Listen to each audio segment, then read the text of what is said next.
السلام عليك يا رسول الله السلام عليك حبيبي يا نبي الله السلام عليك يا رسول الله السلام عليك حبيبي يا نبي بسم الله والصلاة والسلام على رسول الله وعلى آله وأصحابه أجمعين.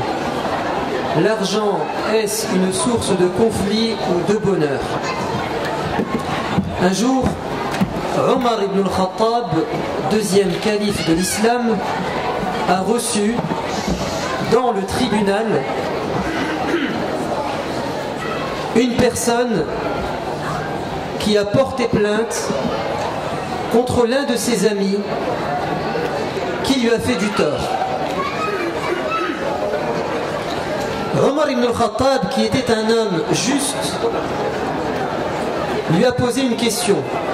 Il lui a dit: cette personne que tu accuses n'est pas présente et je ne peux pas faire confiance à ta déposition. Pour la prendre en compte, il me faut 2 témoins qui vont attester de ton intégrité. Est-ce que tu as 2 témoins qui peuvent se présenter et me témoigner que tu es une personne de confiance? Et l'homme a dit oui, je te les rapporte. Les 2 témoins arrivent et Omar ibn Khattab leur dit: est-ce que vous témoignez, vous attestez que cette personne qui dépose plainte est une personne de confiance? Et les 2 individus acquiescent. Mais Omar ibn Khattab va leur dire: je vais vérifier si effectivement votre témoignage vaut la peine d'être pris en compte. C'est-à-dire, je vais m'assurer que vous connaissez bien cette personne. Et il va leur poser 3 questions. La première: est-ce que vous avez déjà voyagé en sa compagnie? Car le voyage révèle le fort intérieur des gens. Et les 2 individus disent non, on n'a pas eu cette occasion. Il leur dit: alors peut-être que vous le connaissez car vous êtes ses voisins, car le voisin connaît la vie privée et la vie publique de son voisin. Et ils vont dire non. Il va dire alors que peut-être que vous avez déjà fait affaire avec lui. Vous lui avez déjà prêté de l'argent, vous avez déjà acheté ou vendu. Et les 2 personnes vont dire non. Il a dit car l'argent, c'est ce qui nous intéresse ici, rompt les liens de parenté. L'argent divise les frères de sang. Il crée des conflits au sein des familles, entre les frères de sang, entre l'époux et l'épouse, entre les parents et les enfants. Et les 2 individus répondent par la négative. Ils n'ont pas voyagé avec, ils ne sont pas ses voisins, et ils n'ont pas fait d'affaires avec lui. Et il va dire: allez-vous-en, ramène-moi d'autres témoins, car ces gens ne te connaissent pas véritablement. Omar ibn Khattab a dit vrai. L'argent, effectivement, c'est un constat et source de conflit. Et nous allons, pendant une bonne demi-heure, traiter de 3 aspects du conflit par l'argent, à cause de l'argent. Le commerce, les dettes, les prêts, les emprunts et l'héritage. Mais avant, une anecdote, un problème qui m'a été soumis il y a à peine 2 semaines et qui conforte la parole de Omar ibn al-Khattab. C'est un fils qui vient me voir et qui me dit: je suis venu pour un avis religieux. Il me dit: mon père avait une maison au bled. Il a travaillé pendant des années à la mine pour acquérir ce bien. Et il a été gentil, il a permis à son cousin et à l'épouse de son cousin, donc à sa famille, de vivre dans cette maison gratuitement. Les années passent et le cousin divorce. Il refait sa vie, la maison est entre les mains de l'ex-épouse du cousin. Et le père, propriétaire de la maison, réclame son bien. Mais voilà que la femme dit « c'est ma maison, c'est mon ex-mari qui me l'a laissée ». Et le père a beau expliquer à cette femme qu'il ne l'avait que prêtée, rien à faire. Il est devant un fait accompli, la maison est entre les mains de cette dame. Alors il va entamer des procédures judiciaires au bled, et il avait les papiers, et elle va être expulsée. Le pire, c'est que le cousin en question va récupérer les clés de la maison et il refuse de rendre les clés de la maison à son cousin qui a donné ce privilège. Et là commence le conflit. Et le père, qui est très vieux, en France, dit à son fils « Oh mon fils, cette maison, je te la donne. Récupère-la et elle est à toi. » Le fils délaisse son travail en France, il va au bled et il rentre en conflit avec sa famille pour récupérer son bien, son rizq, sa subsistance. Et sous la menace, il réussit à avoir les clés. Et il récupère la maison.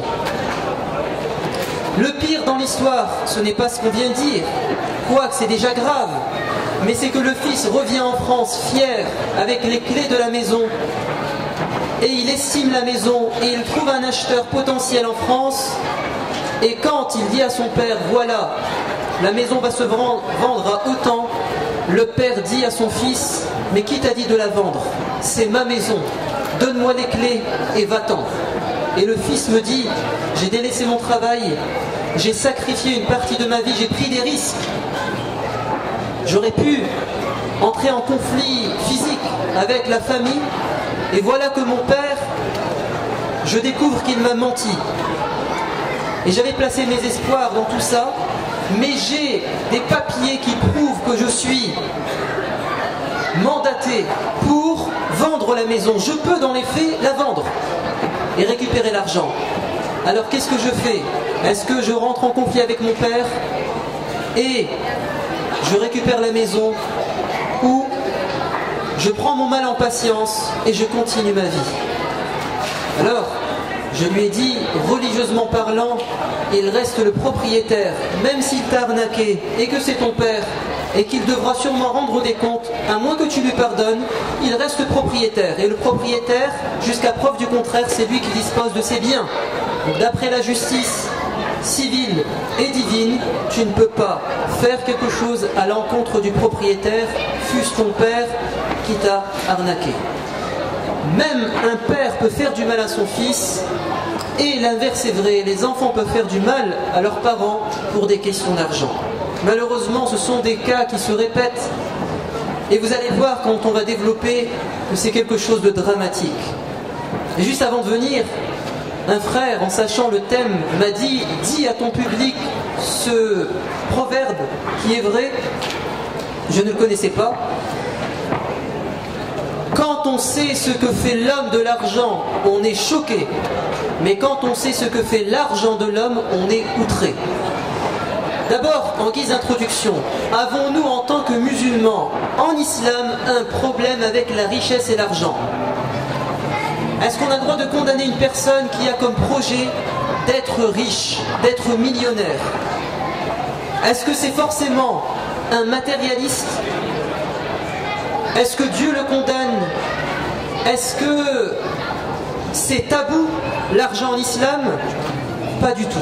Au contraire, l'islam veut que les musulmans soient riches. Et ça me permettra à un moment donné de faire une parenthèse sur la fatwa du Conseil européen de la fatwa et de la recherche sur le crédit, afin que vous puissiez comprendre pourquoi des savants émettent des fatwas. Vous comprendrez ça tout à l'heure. L'islam incite les musulmans à être riches. Pourquoi? Parce que l'argent, c'est un bienfait de Dieu. Et Allah a mis sur terre des bienfaits, il veut qu'on en jouisse. Mais on verra tout à l'heure avec une éthique, une morale et des limites. Mais en principe, l'argent, il a été créé par Dieu, il a été mis sur terre pour que l'être humain en jouisse. قُلْ مَنْ حَرَّمَ زِينَةَ اللَّهِ الَّتِي dit qui s'est permis d'interdire la jouissance, les bienfaits que Dieu a mis sur terre. Dit, toutes ces jouissances sont aux croyants sur terre et aux non-croyants, mais elles seront le privilège, elles seront réservées aux croyants dans l'au-delà. Et surtout, remarquez qu'à chaque fois que Dieu, pratiquement toujours, Dieu nous incite à faire la prière, il nous demande de donner la zakat. Et qui donne la zakat en islam? Le riche. Comme si Dieu nous disait, faites la prière et soyez riches pour venir en aide aux pauvres. Et mieux que ça, un des plus grands prophètes, Sulayman, Salomon, a fait une invocation. Et elle est rapportée dans le Coran, dans laquelle il demande à Dieu de recevoir en cadeau le plus grand royaume, la plus grande richesse que n'aura aucun être humain sur terre. Ya Allah, donne-moi un pouvoir et une richesse qui ne sera le privilège d'aucun être humain après moi.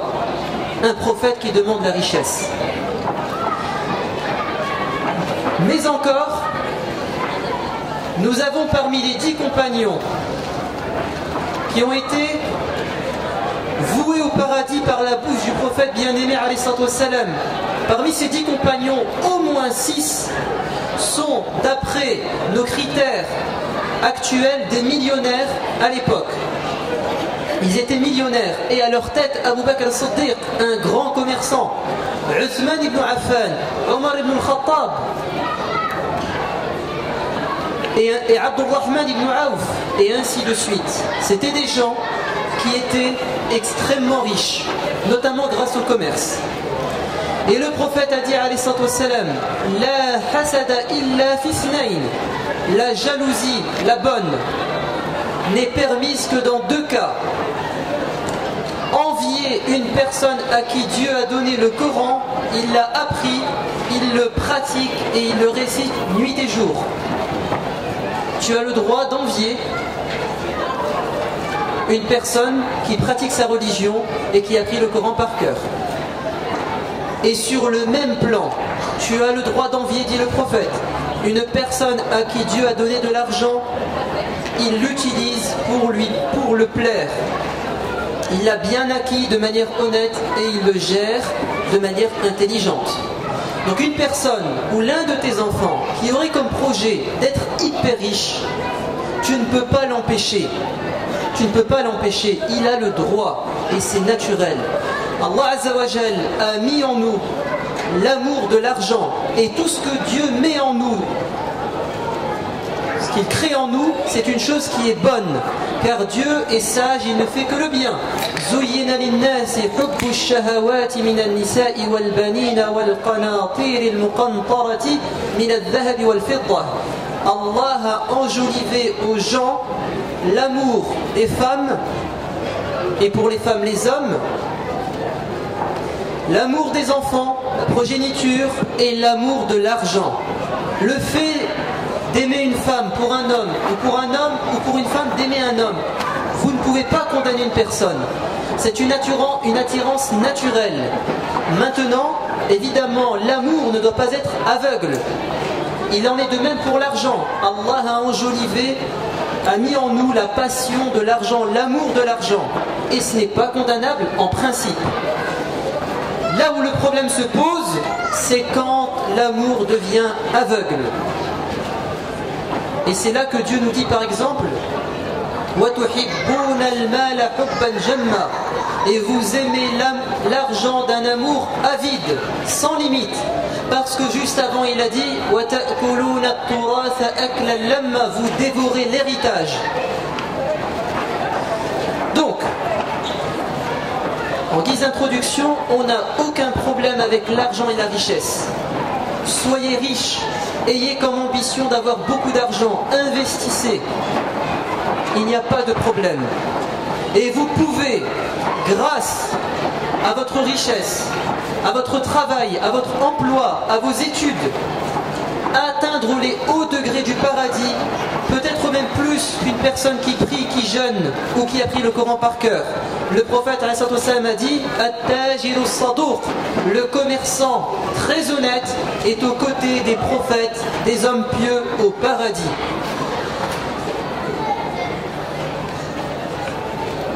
Maintenant, l'argent devient problématique quand il crée des conflits ou quand il est acquis de manière illicite et malhonnête. Commençons par les problèmes liés à l'argent dans le commerce. Vous avez un hadith qui résume un peu la relation entre l'acheteur et le vendeur.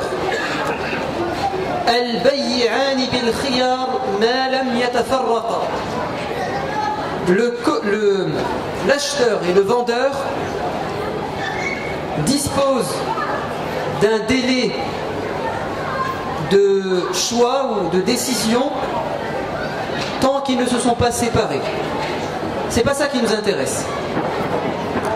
Fa'in, et si le vendeur et l'acheteur sadaqa wa bayyana burika lahuma fi bay'ihima, si l'acheteur et le vendeur ont une bonne intention et qu'ils sont honnêtes, alors Allah mettra de la baraka dans leur transaction économique, leur échange. Wa in kadhaba wa katama muhiqat barakatu bay'ihima, et si l'un d'entre eux est malhonnête ou qu'il cache, il dissimule une information importante dans la vente, un défaut de la marchandise, son prix réel dans le marché, Allah retire la baraka. Donc, le nœud du problème dans les relations économiques, c'est d'abord l'arnaque, la malhonnêteté du commerçant, du vendeur ou de l'acheteur. Chacun veut arnaquer l'autre et on développe des stratégies de marketing pour manipuler les consommateurs, pour manipuler les acheteurs, et on arnaque les fournisseurs et ainsi de suite, tout ça parce que l'amour aveugle. Et on vole, et on vole. Ça c'est vrai dans le commerce, mais aussi même dans le travail. Par exemple, beaucoup d'employeurs ou de patrons vous le diront, ou de propriétaires. Leurs employés essaient à tout prix de les arnaquer. L'inverse est vrai. Mais on va s'intéresser d'abord à l'employé qui arnaque son employeur. Et je vais vous illustrer ça par l'un des plus grands commerçants, l'un des plus grands savants commerçants de l'histoire de l'islam, Abu Hanifa. Abu Hanifa, un très grand commerçant, millionnaire, et en même temps un très grand savant. Abu Hanifa a reçu un jour un homme qui est venu se plaindre. Il lui a dit: oh maître, je reçois en termes de salaire 5 dinars ou 5 dirhams. Et cela ne me suffit pas, je n'arrive pas à terminer mes fins de mois. Donne-moi une solution. Abu Hanifa lui dit: à la fin du mois prochain, quand tu recevras ton salaire, tu rendras ton employeur 1 dirham. L'homme étonné lui dit: mais je pense que tu n'as pas compris, les 5 dirhams sont insuffisants. Et il lui dit: fais ce que je te dis, écoute mon bon conseil. L'homme obtempère, à la fin du mois, il rend 1 dirham. À la fin du mois suivant, il revient chez Abu Hanifa et il lui dit: oh Abu Hanifa, je te l'avais dit, 5 dirhams ne me suffisent pas et j'ai été encore en plus grande difficulté durant ce mois-ci. Les 4 dirhams ont empiré la situation. Il lui a dit donc, quand tu recevras ton prochain salaire, tu rends 2 dirhams. L'homme hébété, étonné, fait confiance au maître et il rend 2 dirhams. Et à la fin du mois suivant, il revient, mais cette fois-ci avec un grand sourire. Et il lui dit, dis-moi s'il te plaît, quel est le secret dans ton conseil? Je n'ai jamais mieux vécu que durant ce mois-ci, j'ai encore des économies. Et il va lui dire, car en fait, tu ne méritais que 3 dirhams, car ton patron te donnait 5 dirhams, par exemple, pour 10 heures de travail, mais tu ne travaillais que 6 heures, et pendant 4 heures, tu t'amusais ou tu dormais, quand il n'était pas là. Ou alors, bref, en tout cas, tu as arnaqué ton employeur. Et Allah n'a pas mis de baraka dans ton argent, car tu ne le méritais pas justement. Et Abu Hanifa lui-même, qu'est-ce qu'il faisait? Un jour, il a reçu une vieille dame qui est venue lui vendre une étoffe de soie. Et elle n'était pas au fait des prix du marché. Elle lui a dit, je te vends, donne-moi ton prix. Abu Hanifa va lui dire non, propose et je te donnerai ce que tu veux. Elle a dit, je veux 100 dirhams. Il lui a dit non, 100 dirhams non. Elle me dit, tu veux combien? Il lui a dit 150 dirhams. Elle lui a dit, tu veux me donner plus, 150 dirhams? Oui. Elle lui a dit, mais évidemment, tiens, donne-moi 150 dirhams. Il lui a dit non, pas 150 dirhams. Alors combien? 200 dirhams. Et la femme a un doute. Elle lui dit, tu te moques de moi? Il lui dit non, je te donne 250 dirhams. Et là, elle n'y croit pas. Et il lui dit, attends. Et il va ramener son concurrent et il va lui dire, dis à cette femme combien vaut cette étoffe de soie dans le marché. Et il va lui dire, ça vaut 250 dirhams. Donc il a vendu à cette dame, non pas pour gagner, certes il a sûrement gagné, il gagnera, mais surtout pour la faire gagner. Et il n'a pas profité de son ignorance pour abuser d'elle. Et un homme à l'époque du prophète se faisait arnaquer parce qu'il ne connaissait pas les prix du marché. Et le prophète lui a dit, tu dis à chaque commerçant la khilaba. Tu dis à chaque commerçant, quand il te vend quelque chose, tu ne dois pas me trahir et m'arnaquer. Je veux que tu me vendes de manière honnête et juste. Et Al-Mawdoudi, ce grand savant indien du siècle dernier, ce grand réformateur, a écrit dans ses mémoires que dans les années 40, quand il a accompli le Hajj et qu'il était à la Mecque, qu'est-ce qu'il a vu? Il a vu un commerçant à 11h du matin dire aux clients qui entraient dans son commerce, ne venez pas chez moi, mais allez dans la boutique d'en face, car lui vient d'ouvrir alors que moi j'ai déjà ouvert depuis 8 heures. Il pensait à son concurrent. Aujourd'hui c'est plus le cas. J'y étais durant les vacances de février à la Mecque, c'est l'inverse même. Allez acheter des dates de l'eau de Zamzam et vous allez voir les arnaques. Donc, le gros problème dans le commerce, c'est qu'on n'a pas peur de Dieu et on vole. Et le problème du voleur, c'est qu'il a un problème de aqida, de foi. S'il avait une foi authentique, il ne volerait pas, il n'arnaquerait pas. Pourquoi? Parce que tout est rattaché à une question, c'est celle du rizq, de la subsistance. Celui qui est convaincu que quand il est à l'état de conception dans le ventre de sa maman, quand il était à l'état d'embryon, Allah a envoyé le 40e jour, le 120e jour, un ange, l'ange des matrices, et il lui a dit d'écrire 4 choses. Parmi ces 4 choses, sa subsistance, ce qu'il gagnera dans sa vie, ou ce qu'il aura comme enfant, ou comme bien. Autrement dit, le voleur, quand il prend 100 € de plus, de manière malhonnête, ces 100 €, il devait le recevoir, c'était son rizq. Mais qu'est-ce qu'il a fait finalement? Il n'a pas trompé le destin. Allah devait lui donner 100 € durant cette journée. Mais c'est lui qui a décidé de la manière dont il allait les acquérir. Ils allaient lui arriver. Mais lui, il a choisi de les avoir de manière malhonnête. S'il avait patienté, il les aurait acquis de manière honnête. Donc le voleur ne prend rien de plus que ce qui lui était prédestiné. Il a juste choisi la mauvaise voie. Et parfois, vous savez ce que fait Dieu? Il donne au voleur ce qu'il a volé. Il le laisse. Mais il va lui retirer autre chose. Car l'argent est un moyen pour être heureux. Et quand le voleur prend 100 €, c'est parce qu'il espère que ces 100 € vont le rendre heureux ou plus riche.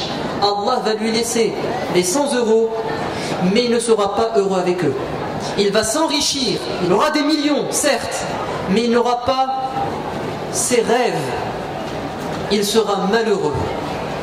Il n'y aura pas de baraka. C'est comme ça qu'on le dit. Pire, Allah va lui donner ces 100 €, mais il va les lui retirer d'une autre manière. Il va tomber malade, son magasin va prendre feu, il va se payer une amende, un redressement fiscal, et tout ce qu'il avait pris de manière malhonnête, il va le perdre. Donc le voleur a un problème de aqidah, et c'est pour ça que le prophète nous dit, alayhi salatu wassalam, dans le hadith authentique, le fornicateur, quand il fornique, n'a pas la foi. Et celui qui boit l'alcool, quand il boit l'alcool, n'a pas la foi. Et celui qui vole, quand il vole, n'a pas la foi. Ça ne signifie pas qu'il est mécréant. Ça signifie que la foi s'est retirée. Et le hadith dit à la fin, et s'il se repent, la foi revient. Au moment où on commet un péché, la foi part, c'est-à-dire qu'on n'a plus conscience que Dieu nous voit. Quand le voleur vole, Dieu n'est plus à ses côtés. Il a oublié que les anges inscrivaient ce qu'il faisait, que cela était enregistré et qu'il devra rendre des comptes. Donc le problème de fond, c'est un problème de foi. Une dernière histoire sur le commerce, ou pour ne pas s'attarder sur le commerce, parfois on est malhonnête, vous savez comment? On trouve quelque chose de perdu, quelque chose qui a été malencontreusement abandonné, qui est tombé de la poche de quelqu'un, qui a été oublié. Et ça peut nous arriver ici dans Bourget. Un portefeuille, un bijou, une montre, un portable. Qu'est-ce qui nous est demandé en islam?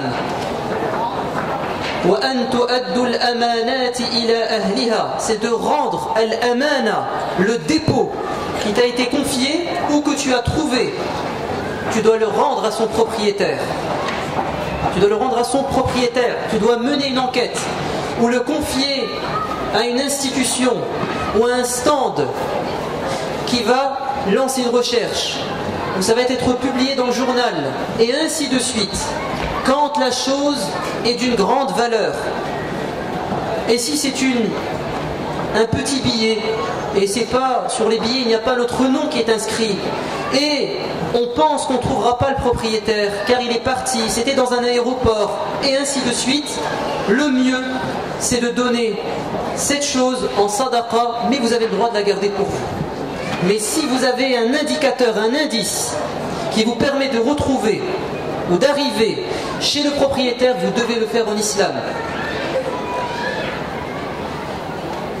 Thabit ibn Nu'man marchait dans la rue. Quand il a trouvé une pomme, il l'a prise et il a croqué dedans. Et sa conscience religieuse l'a rattrapé. Il a dit, mais cette pomme est tombée d'un arbre qui est dans un jardin qui ne m'appartient pas. Je vais m'excuser auprès du propriétaire. Il frappe à la porte, le propriétaire l'accueille et il lui dit, je veux que tu me pardonnes car j'ai mangé un fruit qui ne m'appartient pas. Et le propriétaire va dire, non, je refuse de t'excuser. S'il te plaît, je ne veux pas rendre des comptes à Dieu. Il lui dit, il n'y a qu'une chose qui peut te faire pardonner, c'est que tu te maries avec ma fille.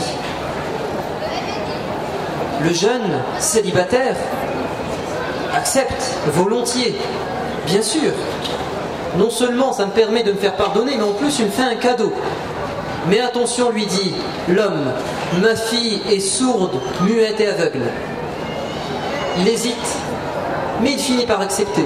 C'est une vraie histoire. C'est pas un conte de fées. Et quand il va à la rencontre de son épouse, il rentre dans la chambre et comme un bon musulman, il dit Assalamu alaykum, que la paix soit sur toi ou sur vous. Et voilà que la jeune femme tourne son regard vers lui, l'entend et lui répond Alaykum salam. Et là il va lui dire mais ton père m'aurait donc menti, tu es sourd, tu étais censé être sourde, muette et aveugle. Et il va lui dire mon père a dit vrai, je suis sourde car je ne prête pas l'oreille aux choses mauvaises, je suis aveugle car je ne porte pas mon regard sur les choses interdites, et je suis muette car je ne dis pas ce qui déplaît à Dieu et aux gens. Et ils vécurent heureux, et dans leur descendance va apparaître le fameux Abu Hanifa, ce fameux commerçant honnête. Très bien, on doit être honnête dans le commerce, on doit être digne de confiance dans ce qui nous est confié ou dans ce qu'on trouve. Passons maintenant au prêt, et c'est l'une des sources majeures des conflits entre les gens. Je prête de l'argent et la personne refuse de me rendre. Mais il y a deux types d'erreurs dans le prêt. Une erreur qui concerne le créancier, celui qui prête, et l'emprunteur, le débiteur. Celui qui prête l'argent, le créancier, le prêteur, il doit prêter sans exiger de la part de son débiteur un surplus, c'est-à-dire un intérêt. En islam, la philosophie du prêt est désintéressée. Je prête sans demander un surplus, à moins que cela soit justifié par des dépenses, etc.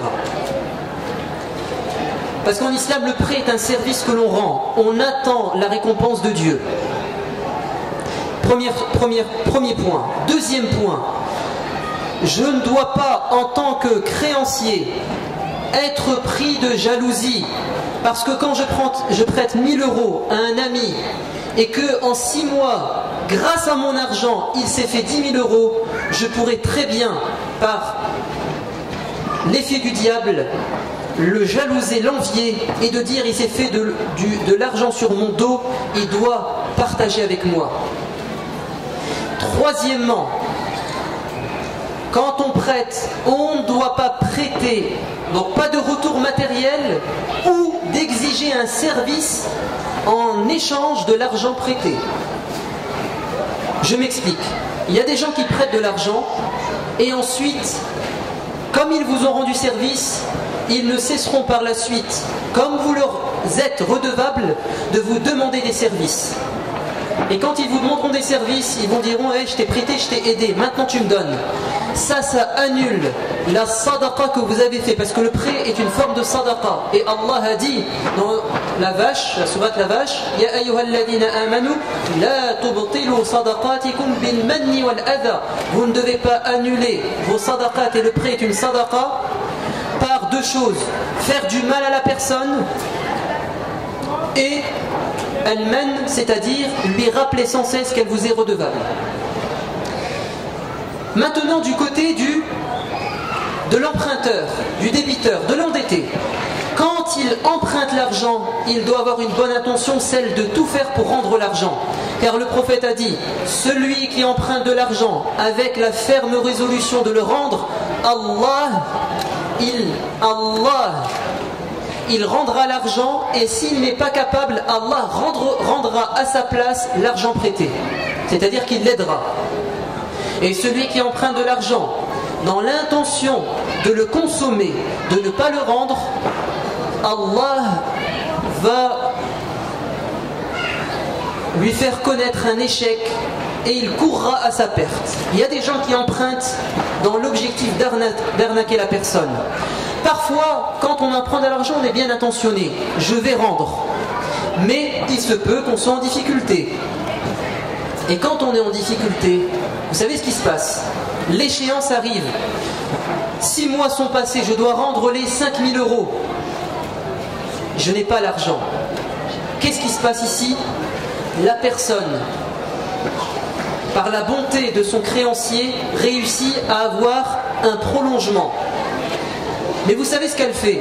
Au lieu de se serrer la ceinture, elle va continuer à avoir un niveau de vie normal.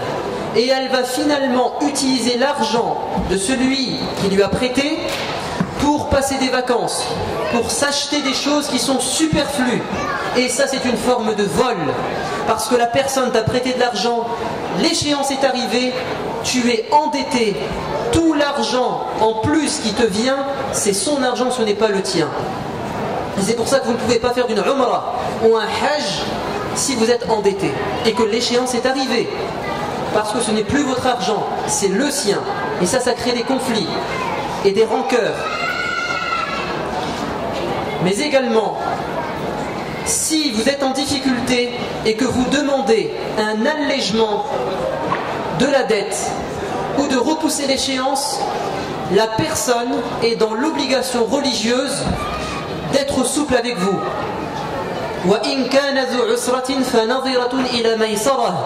Et si la personne qui vous doit de l'argent est en difficulté, vous êtes dans l'obligation de lui redonner une chance, de prolonger l'échéance. Mais effacer la dette est bien meilleur si seulement vous le saviez. Une histoire rapportée par le prophète de manière authentique, rapportée par le Bukhari, qui s'est passée avant l'islam. Rapidement, c'est une personne qui va voir un homme riche et qui lui dit « Prête-moi 1000 dinars ». L'homme lui dit « Oui, mais à condition de ramener des témoins ». Vous savez ce que dit le pauvre? Il dit « Mais Dieu suffit comme témoin ». Et qu'est-ce que répond le riche? Il lui dit « Tu as raison. Allah nous voit, Dieu suffit comme témoin ». Il lui dit « Mais par contre, donc je te fais confiance, certes, mais je veux un garant. Parce que tu peux être quelqu'un de confiance, mais les vicissitudes de la vie font que tu n'auras pas l'argent après 6 mois. Donc je veux quelqu'un qui rembourse à ta place, un garant. » Et l'homme de répondre « Dieu est mon garant ». Il lui dit « Tu as raison, Allah est notre garant ». Il prend les 1000 dinars et il traverse la mer pour aller faire du commerce dans un autre pays. Et il se donne un terme. Quelques jours avant que le terme échoua, l'endetté cherche un bateau pour revenir. Mais il n'y a pas de bateau. Et il sait très bien qu'il va se retarder. Qu'est-ce qu'il va faire, dit le prophète? Il va prendre une bûche, un rondin de bois, il va le creuser et il va rentrer dedans la somme de 1000 dinars, accompagnée d'une lettre qu'il adresse à son créancier. Il bouche de manière hermétique le bois et il dit « Ya Allah, je t'ai pris comme témoin et comme garant, facilite l'arrivée de ce rondin chez cet homme. » Et il le jette dans l'eau. Il n'est pas parti dormir sur ses 2 oreilles. Il a tout fait. De l'autre côté de la mer, le créancier attend, mais rien au large, pas de bateau. Il perd espoir et sur le chemin du retour vers la maison, il trouve sur la plage un rondin de bois. « Tiens », se dit-il, « ça me servira pour ma cheminée. » Il le prend et quand il va fendre en deux le rondin de bois, la bourse se déverse sur le sol. Il prend la lettre et il comprend ce qui s'est passé. Quelques jours plus tard, son débiteur arrive avec une bourse de 1000 dinars. « Tiens, dit-il, excuse-moi, je me suis retardé. » Le créancier lui dit « Mais tu ne m'aurais pas déjà rendu l'argent ?» Le pauvre lui dit « Mais je t'ai dit qu'il n'y avait pas de bateau, je viens d'arriver. » Et là, le riche lui dit « Va avec ton argent, Allah a rendu à ta place. » Abu Huraira, le rapporteur, dit « Nous nous disputions entre les compagnons qui parmi ces 2 personnes était le plus honnête. Est-ce que c'est celui qui a prêté ou celui qui a emprunté? Et effectivement, on ne sait pas. Car celui qui a prêté, il a pris des risques, 1000 dinars, sans prendre de garant ni de témoin si ce n'est Dieu, donc il était pieux. Et quand il a eu les 1000 dinars, il aurait pu les garder pour lui. Et quand il a vu que son débiteur a ramené 1000 autres dinars, c'est qu'il s'est fait de l'argent sur son dos. Il aurait pu dire qu'il me les donne, par jalousie. Quant à l'endetté, il était quelqu'un de confiance et d'honnête, puisqu'il a tout fait pour envoyer l'argent, jusqu'à même jeter l'argent à la mer. Donc c'est ainsi que l'on doit être des gens honnêtes quand on prête et quand on emprunte. Et attention les frères, ne mélangez pas les sentiments et la religion. Quand vous prêtez, même à votre père, même à votre frère, en islam, vous êtes conviés à écrire cette dette sur un papier. Pourquoi? Pas parce que vous doutez de la personne, non, mais parce que il se peut que la personne décède. Et si vous avez confiance en elle, qui vous dit que ses enfants ne vont pas prendre l'héritage et jamais ne vous rendra votre argent? On ne sait pas. Si la personne disparaît, et ainsi de suite. En islam, on a ce principe de la précaution et de mettre par écrit tous les contrats, que ce soit les contrats économiques ou les contrats de mariage.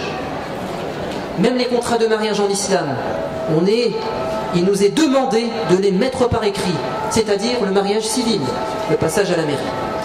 Je termine, il reste 3 minutes, par l'héritage. L'héritage est également une source de conflit. Allah l'a dit dans Surat Al-Fajr, l'aube, et vous mangez l'héritage avec avidité. Et il y a des problèmes à n'en plus finir entre parents et enfants, ou entre les membres d'une même fratrie, parce que on aime l'argent. Mais Dieu avait tout réglé. Quand, dans son livre béni, il a déterminé les ayants droit, les héritiers et leur part, et si Dieu l'a fait dans le Coran de manière claire, c'est parce qu'il sait que si c'était à nous de le faire, on s'entretuerait pour l'héritage. Mais Dieu a dit, c'est moi qui en déciderai. Et je déciderai que l'homme a autant, que la femme a autant, que la mère a autant, que le père a autant, dans telle situation, dans tel cas de figure, pour qu'il n'y ait pas de conflit. Mais, nous sommes dans un état laïque et l'héritage n'est pas conforme peut-être à nos principes. Alors qu'est-ce qu'il faut faire? Soit on le fait par testament, et apparemment, de ce qu'on m'a dit, à vérifier, les testaments sont respectés. Le partage fait par le propriétaire est respecté. Ou alors une SCI, une société civile immobilière, et on peut déjà se partager les parts. Ou alors le partage est fait par la loi, et ensuite nous de notre côté on se refait un partage entre familles. Mais qui va faire ça? Celui qui a la foi. Celui qui a la foi. Alors une fois que tu as l'argent, il est difficile de le donner. Je termine par cette histoire, et ce sera la conclusion. Une histoire magnifique, qui s'est aussi passée avant l'islam. C'est un homme, dit le prophète, hadith rapporté par le Bukhari, qui achète une maison. Il rentre dans la maison, il fait des travaux. Et en faisant des travaux et en creusant dans le jardin, il trouve un trésor. Je pense que si on trouvait un trésor dans notre jardin, on serait heureux, on ferait la fête. Mais cet homme s'est dit, ce n'est pas moi qui l'ai enfoui dans la terre. Je vais donc retrouver l'ancien propriétaire de la maison et lui rendre son bien. Et effectivement, il va le retrouver. Et il va lui dire, tiens, voilà ce que j'ai trouvé dans ton jardin, ton ancien jardin. Et l'ancien propriétaire va dire non, je t'ai vendu la maison et ce qu'il y a sous la maison, sous la terre. Et l'autre va dire mais non, quand je t'ai acheté cette propriété, je n'ai acheté que la maison, pas ce qu'il y a sous la terre. Et ils vont se disputer. Et ils vont aller devant un juge. Non pas pour prendre l'argent, mais pour le donner. Et le juge est perdu. Que va-t-il décider? Alors, vous allez me dire, il va faire moitié-moitié. Non, aucun d'entre eux ne veut prendre d'argent, car il considère que ça ne lui appartient pas. Alors, le juge va prendre une autre décision. Il va dire, avez-vous des enfants? L'un va dire, j'ai une fille. L'autre va dire, et moi j'ai un fils. Il va dire, eh bien écoutez, vous allez marier vos enfants et ce trésor servira comme dot et comme fortune durant leur vie de couple. Et ils vont accepter cette sentence extrêmement sage. Et c'est comme si cette histoire venait illustrer ce verset. Ya ayyuhalladhina amanu.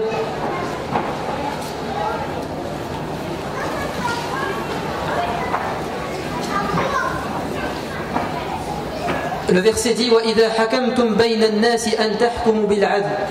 Vous devez rendre les dépôts aux gens et vous devez juger de manière équitable.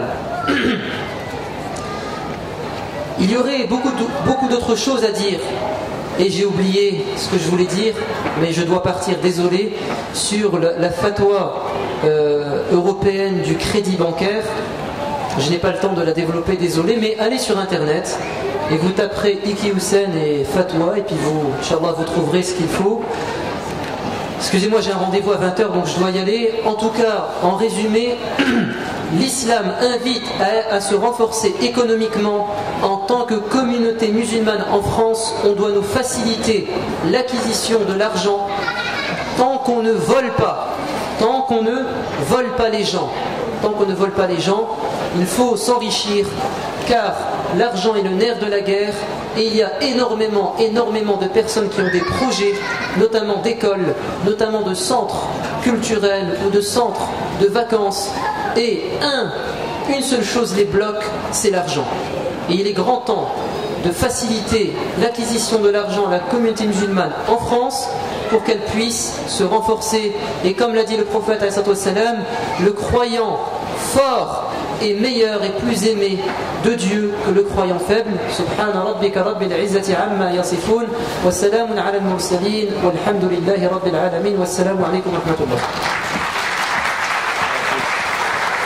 Assalamu alayka ya Rasulallah.